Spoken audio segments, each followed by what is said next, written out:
Hello again and welcome to another Warhammer 40k Mordy and Glory video, and today guys we're going to be doing a deep dive on the new Lord Commander Solar model that GW has just revealed on Warhammer Community. Now don't worry if you've not seen the Warhammer Community article, I'm going to have a link down in the description below that'll take you straight to the page, so feel free to click on that and check it out. But without further ado, let's dive straight into this Warhammer Community article and take a good look at our new Lord Commander Solar, Arcadian Leonidas. Now, for those of you who have not joined us for one of these deep dive videos before, what I like to do is go through the model, point out any cool details that I've noticed, really get into the nitty gritty of the model, and then also cover any rules that have been released by GW for the model and see if it confirms any of the leaked information that we already know about the upcoming guard codex. So firstly, let's start off with this model, and I have to say it looks extremely regal and imposing. I really do like this model.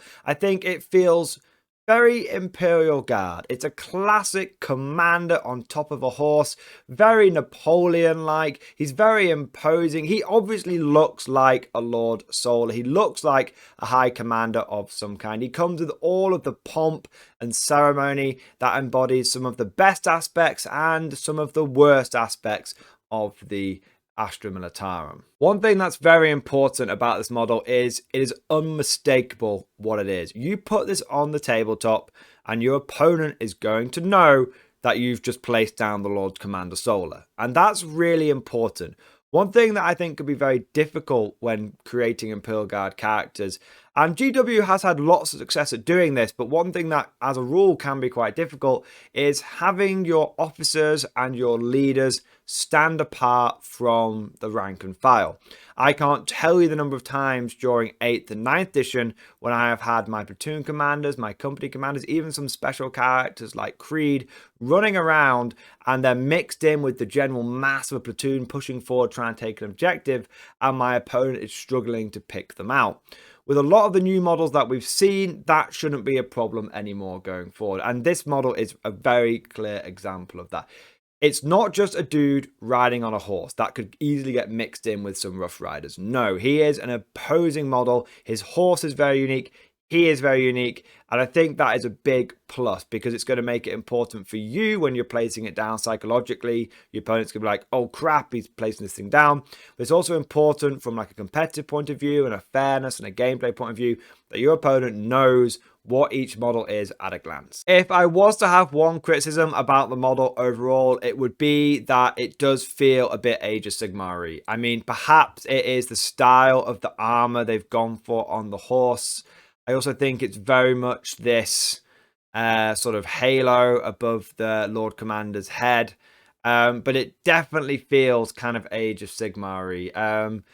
Again, there is an Aquila on his chest. That's great, but a lot of the other time it's skulls with flames over the top. I'm sure that's meant to be sort of representation of his helmet and the flames, solar, sun, all that. I get it. I totally get it.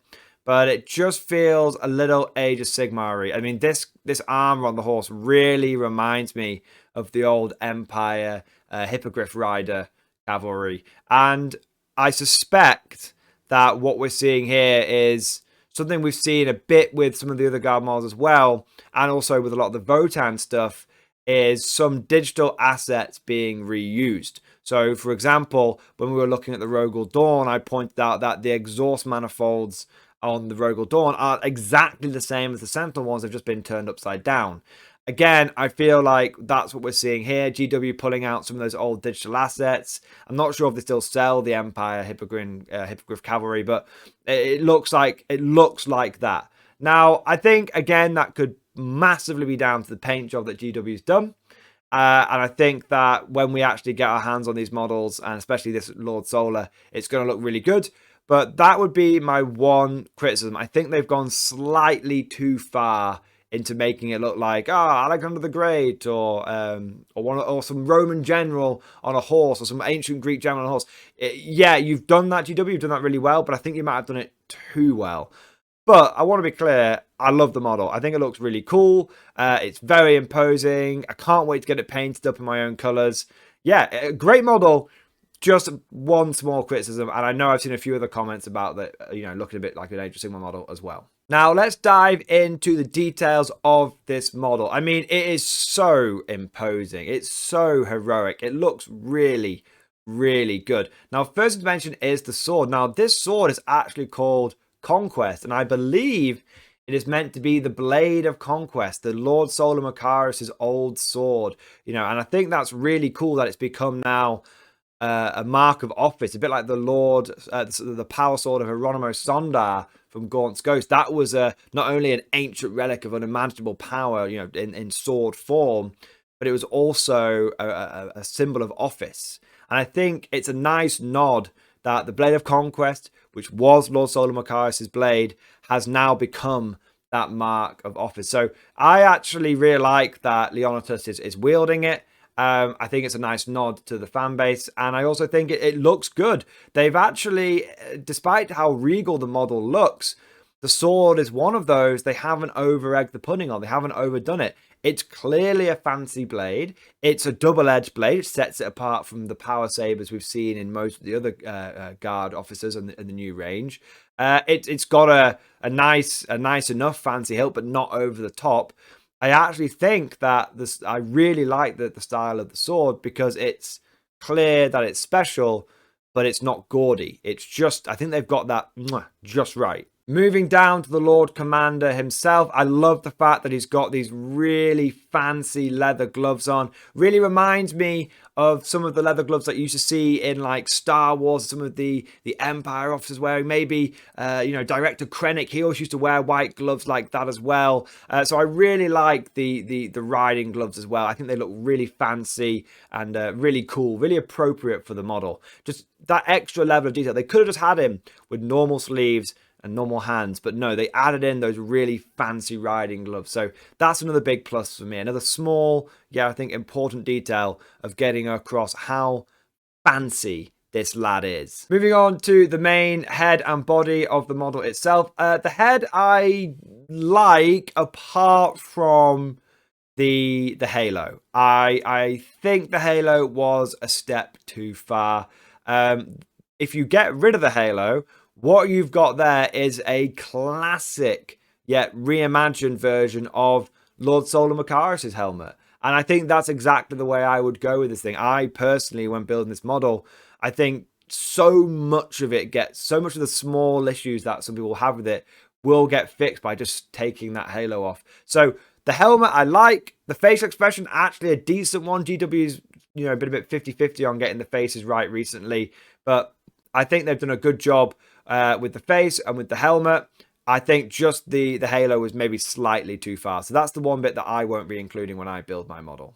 Moving down, we have the breastplate and the uniform. So the uniform, interestingly, itself looks quite plain. You know, it looks, you know, like some sort of fine sort of silk material or something like that. But it's almost like a standard dress uniform. If you actually look at the model, there's no braiding on it. There's no medals dangling off the chest or anything like that.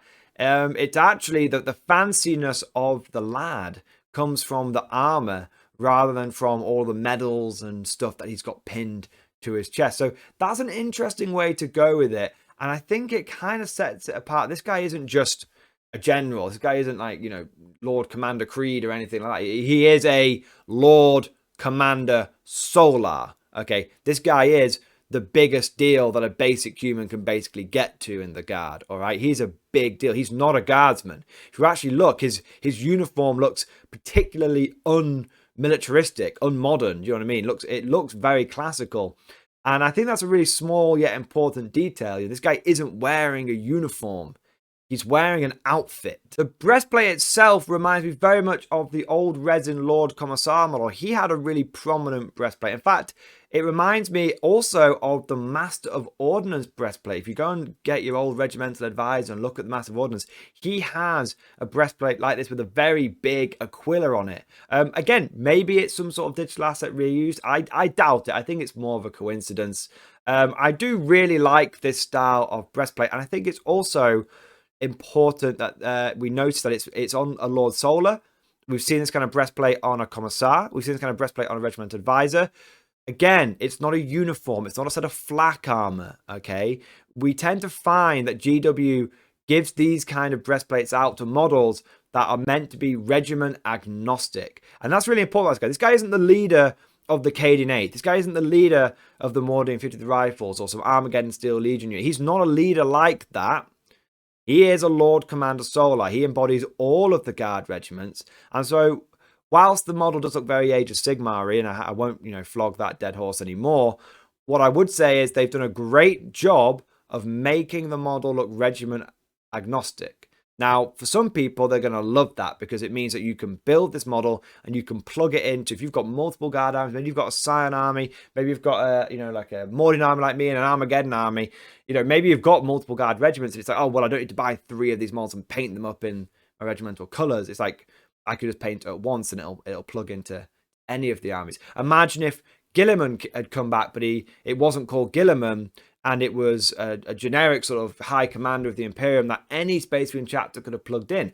That's good. It means it's more available for the faction. So I do like that, although I know some people won't like it because they're going to be like, well, I want him to be my leader of my regiment. I get that. So I think it's going to be a bit like Marmite. Some people are going to love it. Some people are going to hate it. Me personally, I quite like it being regiment agnostic. Now, whilst there isn't a lot of Aquillas on the model, I do want to say I am a big fan that GW have actually put a big stonking great Aquila straight on this bloke's chest. I was worried that maybe there was some real world political reason why GW was toning down the Aquillas massively. I think it would have looked so silly if this model had one of these flaming skulls on its chest. It would have straight up looked like an Age of Sigmar model. It would have been very difficult to tell it wasn't. So I think that Aquila is a very, very important placing. It makes this guy look like he is of the Imperium and he is of the Imperial Guard. Now, moving down a little bit more, we've got the cape. Of course, this is one of the fanciest capes that I have seen on any model, let alone just an Imperial Guard model. It looks so good and billowing. I am a big sucker for a billowing cape. I know some people out there go, oh, it doesn't look very realistic. It doesn't look very like he's part of a modern military. How come they've gone with the modern military for the rest of the stuff and this guy doesn't look like it? Look, at the end of the day, I'm a Mordian player at heart. I appreciate a big billowing cape. I love a spiffy uniform, or in this case, outfit. And so I'm a big fan of the big billowing cape. I like it. One person did point out, which I think was brilliant, there's going to be a big problem with this cape. If it gets caught by a gust of wind and gets flung over the top of this guy's head, it's going to get caught in his halo and he won't be able to see it. And that's it. He's done for the battle. I did think that was kind of funny, but sometimes you can't put a price on looking that good. Now, moving on to the horse, they say it's called Constantine and that it's a reference to another gold-clad hero. I don't get that reference. Maybe it's a reference to Lord Solar Machias. Maybe his first name was Constantine, or there's an ancient Greek or Roman general that it's based on, but I'm not sure. Let me know down in the comment section what that is in reference to. Now, the horse itself, I think, is big. It's a big horse. I think a lot of that is the armor. It's interesting how they say how the horse is as old as the Lord Solar. It's been kept going. At this point, it's mostly cybernetic. That's kind of cool. When they say it's mostly cybernetic, when I'm looking at this thing, I can't see anything that isn't cybernetic. I mean, there's a little bit, maybe a bit of the mouth, maybe a bit of the ear, maybe the tail, but the rest of it looks like robot horse. I'm okay with that. It's cool how he's got a horse and like it's this big robot horse. I do quite like it. It's a little silly, but this is 40k. It's cool occasionally for the guard to get something bonkers and over the top. I mean, this guy is like the Death Strike missile of our commanders. Do you know what I mean? He's cool. He's over the top. He's totally bonkers, and that's fine. It's nice to have that. Now, going down the horse itself, like I said, I think this is the main reason why some people have said it looks kind of Age of Sigmar-y. I think again, it's the armor. I think it really is the armor. Interesting paint job that GW's gone for. If you look at the model overall, but especially with the horse, it's all very light colors. You compare that to the Rogel Dawn, which is very dark green color. This guy really contrasts it in comparison to it. The fact they've gone for 2 different golds on the armor as well, and then they've gone for like a white horse as well and a white cape. Yeah, I think maybe the model is a little too bright, and I think the horse is a big part of that because it's when into the surface area, it'll be the majority of it. I would say that's probably where the main feel of the Sigmar-iness of the model comes from. Overall, though, it's a cyber horse. It's pretty cool. If you go down, look at some of the details, you can see, you know, there are little bits of like rust and everything, little rust dribble down there, maybe a bit of oil. I think it's cool that they've gone for that to show how old this horse actually is at this point, which is very, very cool. I kind of like how the Lord Solar himself has no obvious biomechanical or augmented parts, but his horse is almost entirely augmented. Yet both of these characters are hundreds of years old.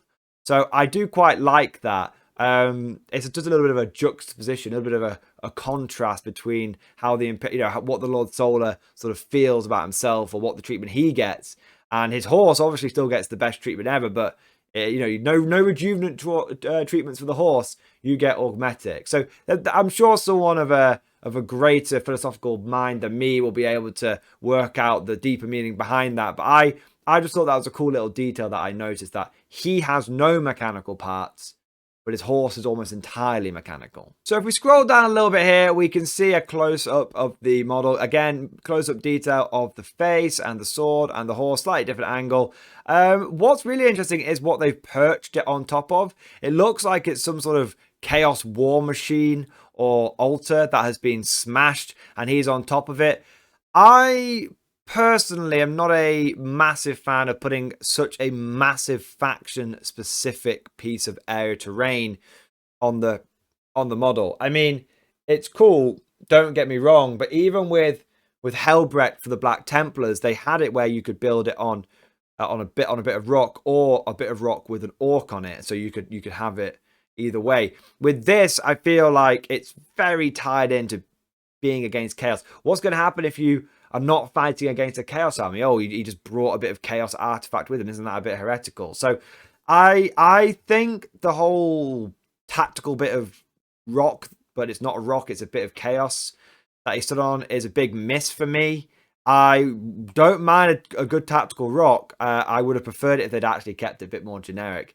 As it is, putting such a big piece of chaos stuff there means that he's going to look out of place in some matchups. We also get a close look at his pistol. Now, this pistol is called the Lord Solar's Righteous Gaze.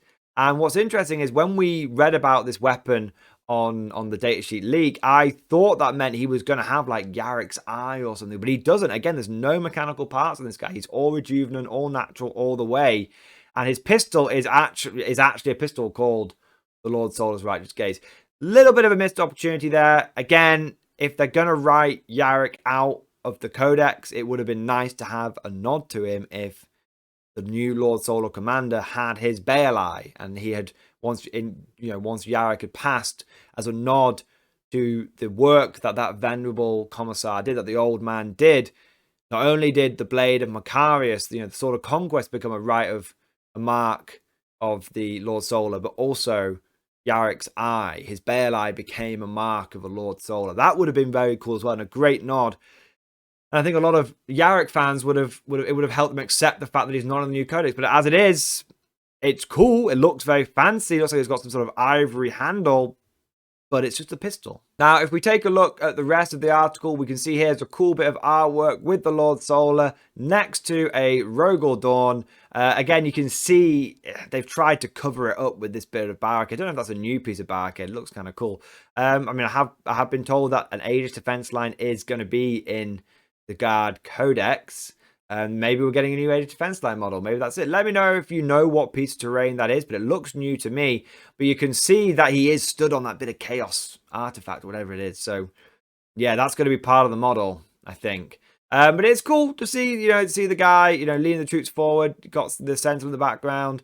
We've got the Cadian flag in the background. But yeah, I think that is a new piece of Aegis defense line, which is kind of cool. Now, what's interesting here, a little bit of lore, is that they say that this Lord Solar Commander, Leonatus, has been leading the Imperium for centuries, or at least a century.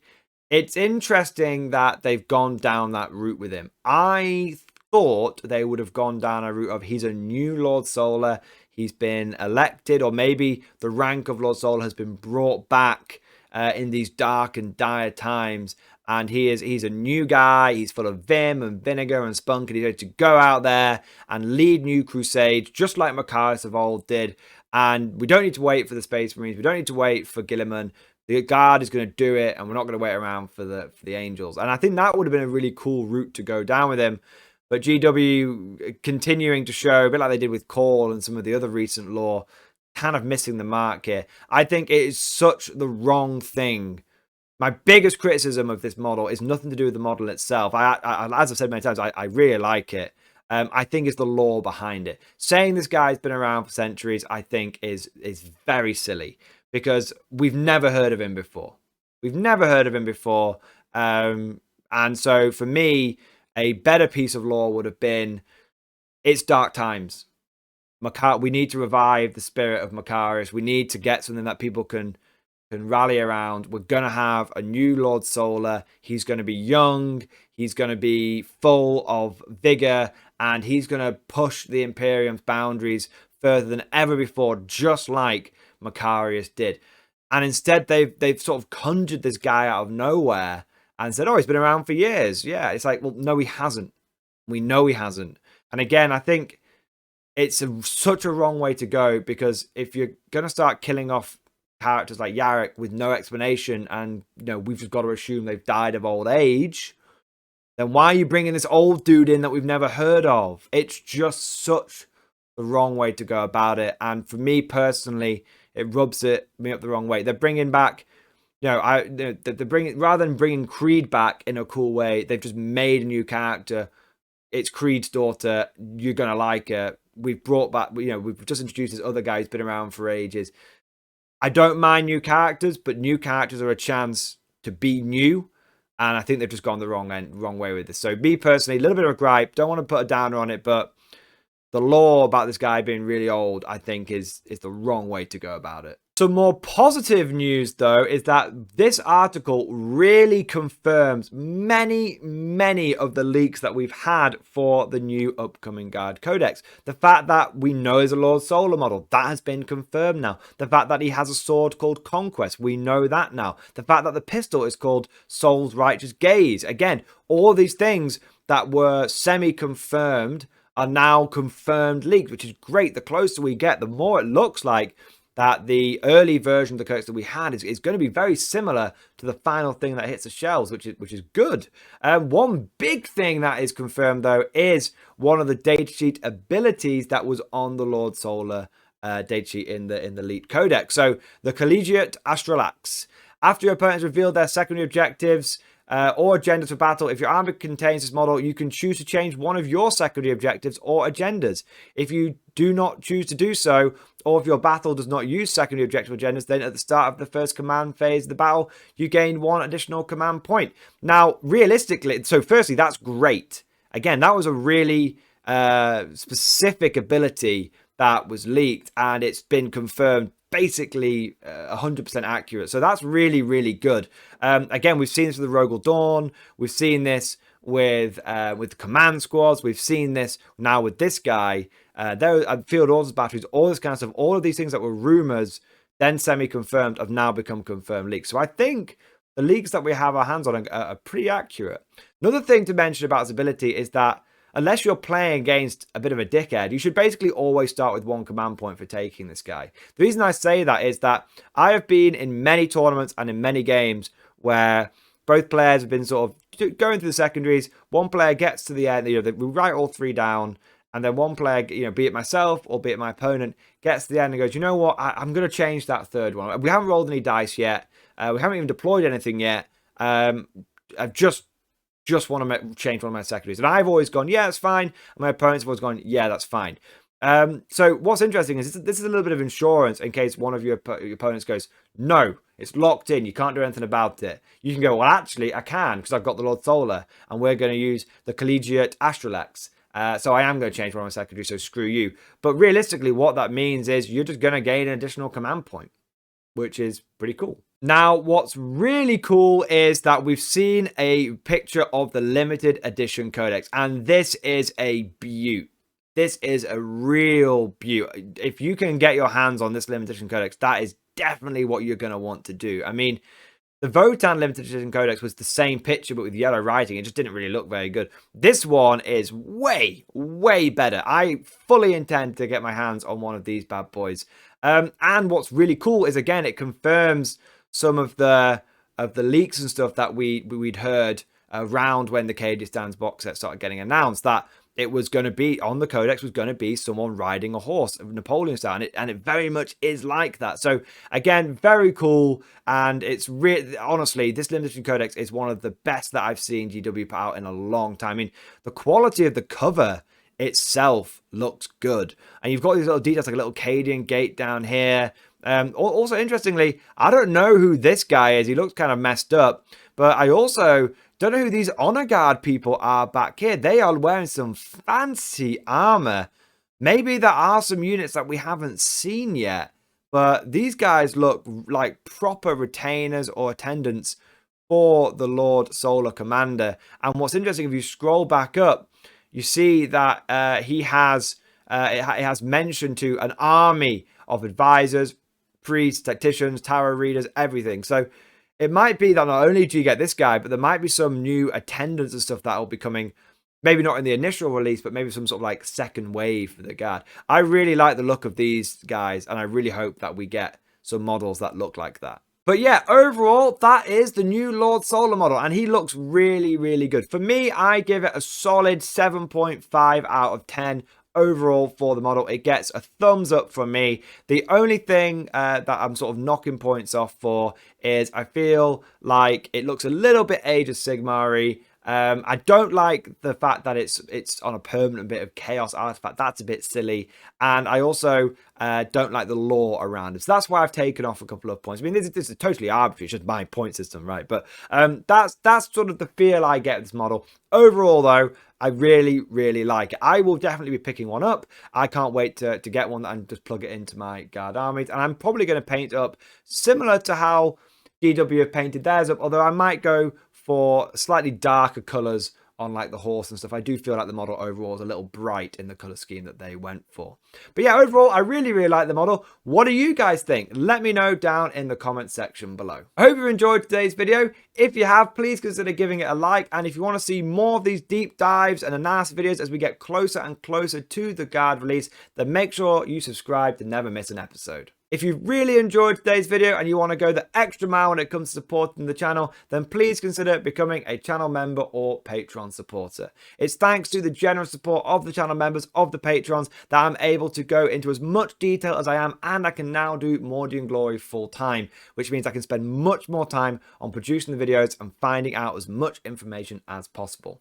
One of the big perks about becoming a channel member is you get access to the Discord, and it's a really, really active Discord community. Almost 600 active members in there at the moment. It's really blown up as a community, and there's always someone to chat with about everything from tactics to memes to painting, just anything and everything. So if that sounds like a lot of fun and sounds like a community you'd like to be part of, then please consider becoming a channel member or Patreon supporter. And I'd just like to take a moment to say a big thank you to all of the latest channel members. So thank you to Lewis Cleveland, Lucas, James Roberts, Matt Small, It's for My, David Ewing, Travis McHenry, Michael Wolf, Matt Triplet, Donny Rose, 2310 Luke, James Bowen, Will K, Lambo UK, Night of Dawn, Danimation, Fireside Stories, Troy Jernigan, and Timmer 1996. Thank you guys for becoming channel members. Thank you for doing your part. I also want to say a big thank you to all of my latest Patreon supporters as well. So huge thank you to Andrew,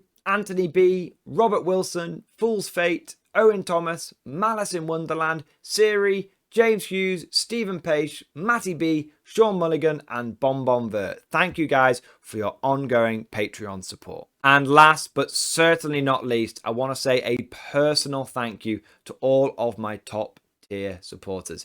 These are the War Masters, or maybe I should rename the tier the Lord Solar Commanders. These are my top tier guys. So massive thank you to Bonbon Vert, Navy Veteran, Phil French, Ross Miller, Tekwal, Alex Dengal, John Stubbs, Nicholas Walsh, Swordfish Trombone, Diesel Fox, Tom Sutton, and of course, August Varney. Thank you guys for your really generous support. It honestly makes a huge difference. I hope you've all enjoyed today's video. Thank you for watching, and as always, I'll see you guys next time.